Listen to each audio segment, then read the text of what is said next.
Sa pagpapatuloy ng ating kwento, makikita si Namganjin na nakayuko at bumabati sa Sword King na nasa harap.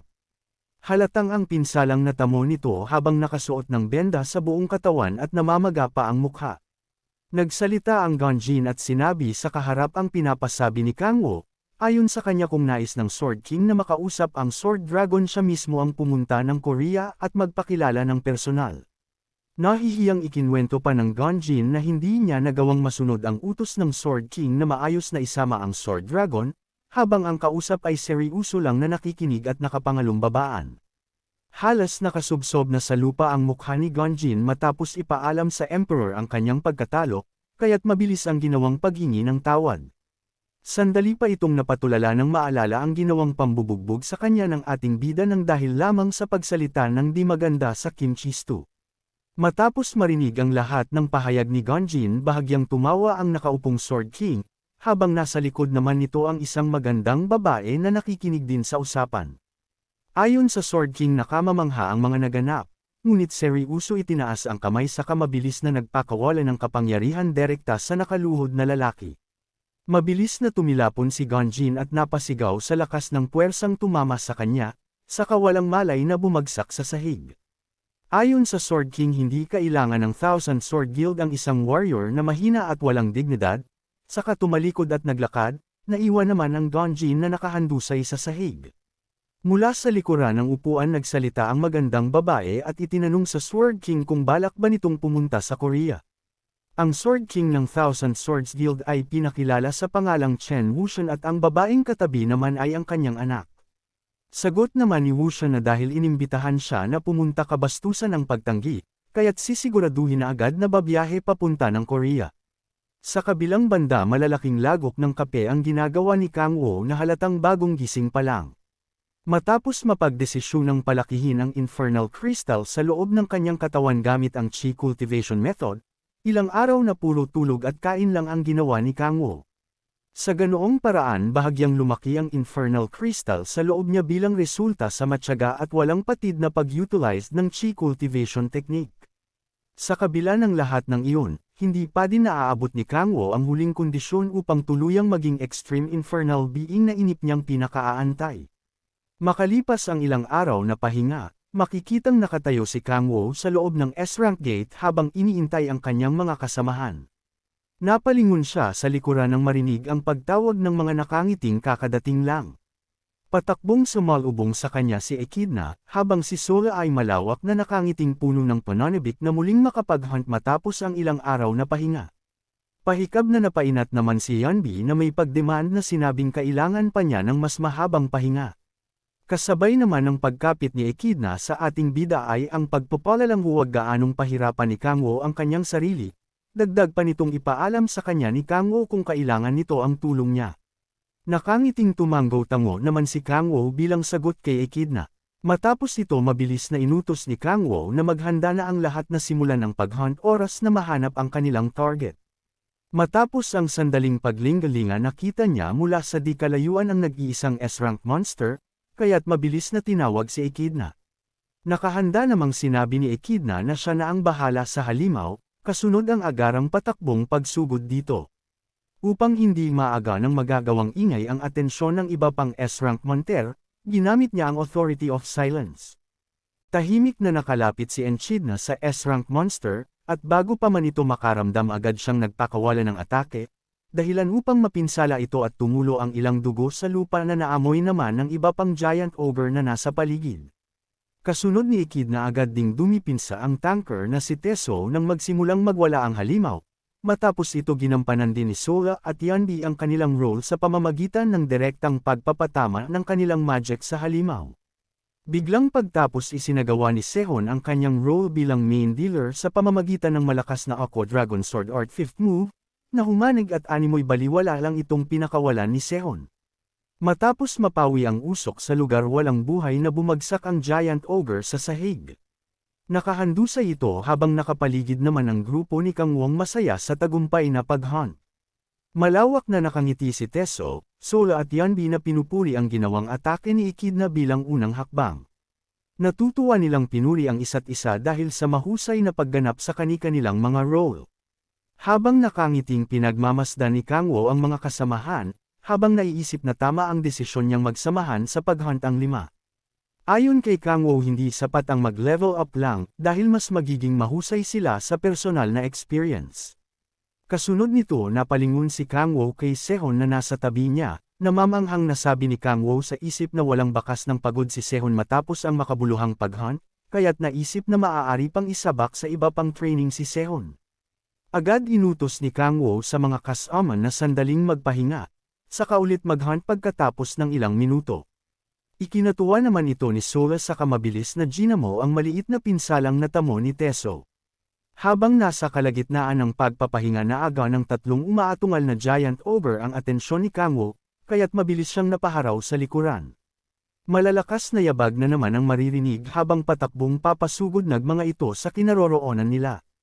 Ayon sa pagsusuri ng ating bida na amoy ng mga ito ang dugo na mula sa giant ogre na kanilang napatay, na nakakuha naman sa atensyon ng mga ito.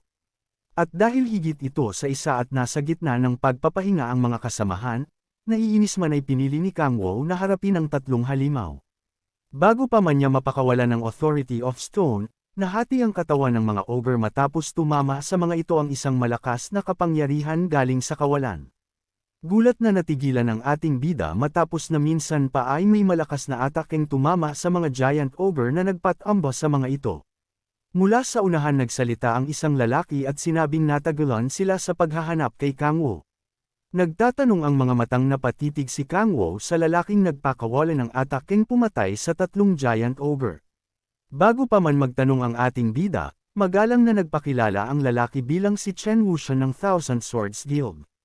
Nasa likuran naman nito ang magandang anak at ang ipinakilalang interpreter. Mabilis na humingi ng paumanhin si Wuxian dahil aniya sa kahangalan ng kanyang tauhang ipinadala. Dahil sa magkaiba ang kanilang wika, gulat at nanlalaki lang ang mga mata ng mga kasamahan ni Kang Wo habang nakatingin sa matandang nagsasalita. Nang maisip ni Wuxian na hindi nakakapagsalita ng Chinese ang mga kaharap, agad niyang nilingon ang interpreter na kasama sa kasinabing ay translate nito ang kanyang mga sinabi. Nanginginig at yutol-yutol namang nag-umpisa sa pag-translate ang lalaking interpreter. Ngunit para mas maunawaan at mapadali ang kanilang pag-uusap, ginamit ni Kang Wo ang Authority of Communication. Magkakrus ang mga kamay na sinabi ni Kang Wong nagsalita ng Chinese at sabihing nauunawaan niya ang Sword King. Dagdag pa ni Kang Wo na hindi lahat ng bagay ay nakukuha lang na ihingi ng tawad sa pamamagitan ng salita. Tumatawa namang tumang-ayon sa sinabi ni Kang Wo si Wuxia, kasunod nito pinagikom niya ang 2 kamay sa kamuling humingi ng tawag kay Kang Wo. Ayon sa kanya wala siyang mukhang may haharap dahil sa kalapastanganan ng kanyang utusan. Matapos sabihin ang mga salitang ito, sandaling ipinikit niya ang mata kasunod ang marahang pagyukutanda ng pagpapakumbaba at paghingi ng tawad. Nanlaki ang mga mata ng magandang anak ni Wuxian maging ng interpreter na kasama, dahil sa hindi nila inaasahang pagpapakumababa ng makapangyarihang King Sword para alang sa ordinaryong player na gaya ni Kang Wo. Sa kabilang banda halos malaglag naman ang panga ni Yunbi, Sola at Teso dahil sa mga nasaksihan, bagaman hindi nila nauunawaan ang pinag-uusapan ng dalawa, batid nilang dahil kay Kang Wo kaya nakayukong humingi ng tawad ang Sword King. Paliwanag ni Wuxian na tinanggal na niya sa guild ang wala respetong Zigonjin na siyang nakaharap ni Kang Wo. At pinanggako pa nito na hindi na muling mauulit pa ang ayon sa kanya ay pambabastos na naganap. Walang emosyong nakatingin lang si Kang Wo sa nakayukong Sword King, ngunit ang kalooban ay malademonyong nakangising at nasisiyahan sa natatanggap na paghingi ng paumian ng isang Sword King mula sa isang malakas na guild. Malubog na humingi ng tawad ang Sword King Qian Mujin dahil sa ginawang kabastusan ng kanyang tauhan noong nakalipas na araw at nangako din siya na hindi na iyon mauulit muli. Nagmukhang demonyo na naman si Kang Wo na may pad-ayla pa habang nagtatanong na kung nangangako ito. Sagot ng Sword King na nangangako siya. Lumabas na naman ang kademonyohan ni Kang Wo at maya-maya ay nagbago agad ang reacting pagmumukha. Parang tanga lang. Nagbuntong hininga si Kang Wo, habang naiisip na ang magalit sa posibleng magiging kakampi ay hindi matalinumpas siya. Kaya papakinggan na lang niya kung ano ang sasabihin ng kanilang bisita na Sword King. Takot na takot ang lalaking kasama ni Qian Mujin sa mga bangkay ng mga halimaw. Nagtanong si Kang Wo sa Sword King na kung anong ginagawa nito at kung anong pakay nito. Sagot ng Sword King Qian Mujin na naparito siya para makita ang Dragon Sword, dahil nakita niya ito sa video na nakikipaglaban sa Isu Station. Muling nagtanong ang ating bida kung bakit nito gusto makita si Sehun sa ganitong pagkakataon. Tumitig ng seryoso ang Sword King at sinabi na mayroon lamang siyang isang bagay na gustong malaman. Iyon ay paano nito natutunan ng martial arts ng martial arts god. Lumapit si Echidna sa ating bida sabay tinanong kung ano ang martial arts god. Tanong ni Kang Wu kung nakakaunawa ito ng salitang Chinese. Sagot ni Echidna na hindi, pero gumagamit siya ng magic kaya marunong siyang makipag-usap. Tanong ni Kang Wu na kung kaya ba ni Echidna gamitin ang magic nito sa ibang tao para magkaunawaan ang lahat. Tugon ni Echidna na kaya niya iyon. Matapos noon ay inutos ni Kang Wu kay Echidna na gamitin ito sa lahat ang kapangyarihan nito. Dali-daling sinunod ni Echidna si Kang Wu at ginamit sa lahat ang kanyang magic. Manghang-mangha ang lahat sa ipinakita ni Echidna, na kahit ang Sword King ay napahanga din dahil, makakausap na niya ng maayos ang Dragon Sword. Pagmamalaki ni Echidna na magic niya iyon. Salaysay ni Echidna na sa kakayahang iyon ay maaari na ng mga ito makausap ang isang-isa ng hindi na kailangan pa ng tulong ng tagapagsakin ng wika. Tumawa ang Sword King Qian Mujin dahil dinala lang pala niya ang kanyang translator para lang sa wala. Kaya inulit niyang muli ang tanong niya kay Sehun na kung saan nito natutunan ang martial arts ng martial arts god.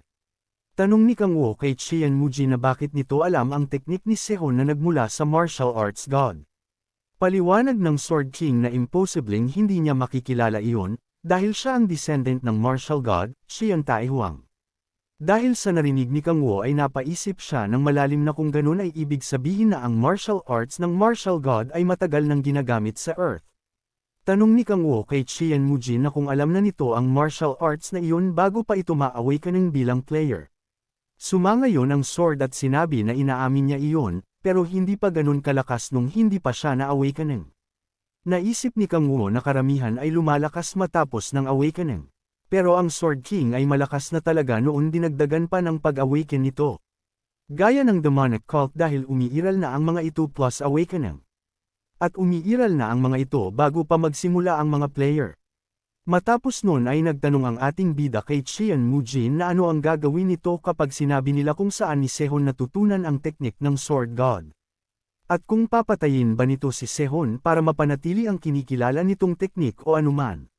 Dahil sa tanong ni Kang Wu ay nagkibot-kibot ang bibig ng Sword King ay maya-maya ay humagalpak ito ng tawa. Sabay sabi sa ating bida na halatang marami na itong nabasa na arts novels. Sa isip-isip ng ating bida ay hindi niya gustong marinig ang mga ganong salita sa taong nagpakita sa kanya na ang kasuotan at pagmumuka ay makikita sa martial arts novels.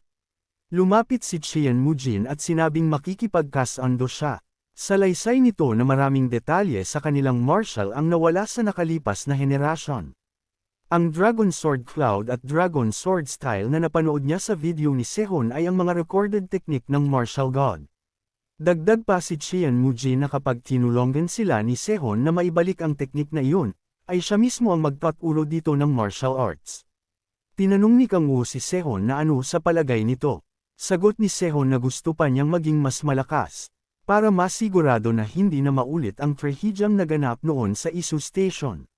Dahil kung mas malakas siya noon disin may nailigtas siya kahit na isang buhay man lang.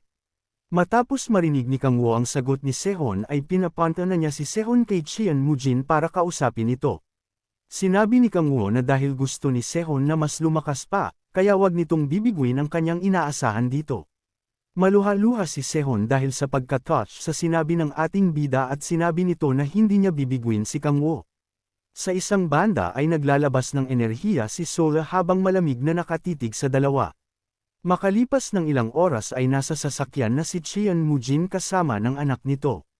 Natutuwa siya dahil natapos ng maayos ang kanilang kasunduan. Nagkasundo silang dalawa sa nais nitong pagtuturo kay Sehun. Sa kanilang kasunduan sinabi ni Kang Wu na ang kondisyon nila ay ibabalik ang teknik at ang pagtuturo ni Qian Mujin ay sa Korea gaganapin. Sinabi ni Qian Mujin na mukhang magtatagal siya sa South Korea, sabay tinanong ang kanyang anak na si Soyeon kung ayos lang ito. Sagot ni Soyeon na ayos lang siya at gusto din niyang mamalagi sa bansang ito. Dahil may isang tao ang nakakuha ng kanyang interest. Laking gulat ni Qian Mujin matapos marinig na may nagugustuhan na ang kanyang anak. Naalala ni Qian Mujin ang sinabi ng anak niya sa kanya na hindi ito interesado sa lalaking mas mahina sa kanya, kaya nakakapagtaka na bigla na lang itong nagkagusto sa isang lalaki. Biglang pumasok sa isip niya na kung ang tinutukoy ng kanyang anak ay si Sehon ng Dragon Sword. Nawala na ang kanyang pag-aalala dahil pagkakasunduin din naman niya ang dalawa kaya maganda sinyales iyon. Dahil mabait naman ang Dragon Sword. Kahit kinukonsider na ang soul ng martial arts god ay namamalagi sa katawan ni Sehon, ay maaari pa nitong maperpekto ang Dragon Cloud style technique na hindi pa nito natutunan noon, pero nagawa nitong gamitin sa sarili lang nitong pamamaraan. Ang mga ganang talento ay naririnig lamang sa mga alamat, kaya nakakasigurado siya na ito ang sakramento. Mungkahi ni Qian Mujin sa kanyang anak na kung sa tingin nito na mag-set up siya ng date para sa kanilang dalawa ng Dragon Sword. Marahil napaka-interesting ng Dragon Sword. Biglang nagsalita si Soyeon habang namumula at sinabing ang nakakuha ng kanyang atensyon ay walang iba kundi si Oh Kang-woo. Gulat na gulat si Qian Mujin sa sinabi ng kanyang anak, dahil akala niya ay ang Dragon Sword ang tinutukoy nito. Tumatak sa isipan ni Sohan ang sinabi ni Kang-woo na ang paghingi ng tawad gamit ang mga salita ay kayang gawin ng kahit na sino. Sobrang nine-love siya sa ating bida dahil si Kang-woo lang ang tao na nautusan ng Sword King na humingi ng tawad. Wala pa siyang tao na nakita na ganun kalakas ang loob. Nanahimik ang Sword King at naisip na kailangan niyang gumawa ng plano. Ayon sa kanya na marahil mas malakas si Kang-woo ngayon pero makalipas ng 10 taon ay malalampasan ito ng Dragon Sword. Nahirapan sa pag-iisip ang Sword King Qian Mujin dahil gusto niya ay ang Dragon Sword na si Sehon ang mapang-asawa nito. Pero gusto niyang makitang may kasal ang kanyang anak bago siya mamatay. Tanong ni Qian Mujin na kung hindi ba talaga ito interesado sa Dragon Sword. Sagot ni Soyeon na hindi siya interesado sa taong mas mahina pa sa kanyang ama. Dahil doon ay mungkahi ng Sword King Qian Mujin na kung ganun ay titingnan niya kung gaano kalakas si Kang-woo. Makalipas ang isang araw sa loob ng Red Rose Guild, ay nagsisinay si Xian at Kang-woo. At maya-maya ay biglang napatanong si Kang-woo ng ano sa kausap nito, at kung gustong makipaglaban sa kanya. Yun pala ay si Chon Mujin na hinahamon ng ating bida sa isang laban. Matapos marinig ang paghamon ng duelo ng Sword King, agad na itanong ni Kang-woo kung bakit agad nitong nais na makita kung paano siya lumaban. Sagot naman ni Wushan na nais lang niyang alamin kung gaano kalakas ang kapangyarihan ng ating bida, ngunit hindi niya ito hihilingin ng walang kapalit. Ayon sa Sword King kapag pumayag si Kang-woo sa kanyang hamon, asahan niya ang tulong ng kanilang guild sa hinaharap sa oras na kailangan ito ni Kang-woo. Nang marinig ito napalingon si Sehon sa ating bida, nakasalukuyan namang nakakross ang mga kamay at seryosang nag-iisip. Nasabi ni Kang-woo sa isip na magandang oportunidad ito para sa kanya, dagdag pa na ito na ang magandang pagkakataon upang masubukan ang Infernal Crystal na nasa kanya. Ayon kay Kang-woo hindi niya kailangang kontrolan ang paglabas ng kapangyarihan, dahil isang world ranker ang naghahaman na makaharap siya. Matapos ang ilang sandaling pag-iisip nakangising sinabi ni Kang-woo na hindi masamang idea ang gustong mangyari ni Wushan, tanda ng pagpayag niya sa paghahaman nitong duelo. Nakangiti pa niyang inilahad ang palad sabay sabing simulan na nila ang laban, dagdag pang hiling na ma-entertain nawa siya sa laban na mangyayari. Mabilis na naghanda ang dalawa sa nalalapit na duelo, mahigpit and kinapitan ni Kang-woo ang kanyang tanan na equipment kasunod ang pagpapatibay ng pinagsamang Authority of Iron at Authority of Glaciation. Mabilis niyang sinugod ang Sword King gamit ang Leviathan attack na agad namang sinangga ni Wushan gamit ang hawak na espada. Seryosong naningkit ang mga mata nito matapos maggitgitan ang kanilang hawak na armas. Matapos ang malakas na pag-atake agad napaiwas paatras si Kang-woo upang iwasan ang atake ni Wushan. Animoy kidlat naman sa bilis ang ginawang pagsugod ni Wushan sa napaatras na si Kang-woo. Para mas alag ang atake agad iniharang ni Kang-woo ang kanyang armas, kasunod ang mabilis na pag-ilag upang maiwasan ang sunod-sunod na pagwas-iwas ng espada ni Wushan. Animoy naglalaro si Kang-woo habang kapansin-pansin naman kay Wushan ang namumunginis base sa aura nito. Mariing pinadaloy ni Wushan ang kanyang enerhiya sa hawak na espada dahilan upang mag-apoy ito, kasunod ang direktang pagtutok nito kay Kang-woo na lumikha ng malaking pagsabog sa kinaroroonan ng ating bida. Mabilis naman ang ginawang pag-atras ng Sword King upang iwasan ang pagsabog dahil sa sariling atake. Matapos mapawi ang makapal na usok dala ng pagsabog na kangising nagsalita si Kang Wo at sinabing muntik na siyang mapinsala ni Wushan. Nagliliwanag din ang hawak na armas ng ating bida habang nakangising wala man lang natamong pinsala, nagawa niyang kayanin ang malaking pagsabog sa pamamagitan ng ginamit na Authority of Stone. Ayon kay Kang Wo ang Infernal Crystal na nasa kanyang ay napakagandang klase, dahil sa pamamagitan nito nagagawa na niyang i-activate ng mas mabilis ang mga authorities na meron siya. Pangalawa, gamit ang Infernal Crystal nagkaroon siyang mataas na versatility, sa pamamagitan nito nagagawa niyang maging malakas nang hindi gumamit ng kahit anong body enhancement type authorities. Malakas at buong puwersang inihagis ni Kang Wo ang hawak na sibat matapos itong i-enhance gamit ang Authority of Stone. Animoy anyo ng isang dragon ang namuunang itaas ng Sword King ang kanyang espada bilang paghahanda sa nalalapit na pagpapakawala ng isang atake.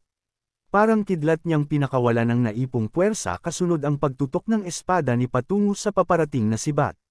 Dahil sa napakalakas na atake ni Wushan gamit ang Blue Dragon Lightning Strike, utay-utay na nabitak ang papasugod na sibat sa katuluyang nagkapira-piraso. Nakatukong bahagyang napaupo naman si Wushan matapos pakawalan ang napakalakas na atake, habang ang mga piraso ng nawasak na equipment ni Kang Wo ay tumalsik sa kinarurunan ng Sword King. Ayon sa ating bida ang pangatlong advantage na meron siya sa pamamagitan ng Infernal Crystal ay ang Destruction Power, kas-unos ang pag-snap ng daliri pat-uros sa piraso sa kinaroroonan ng Sword King.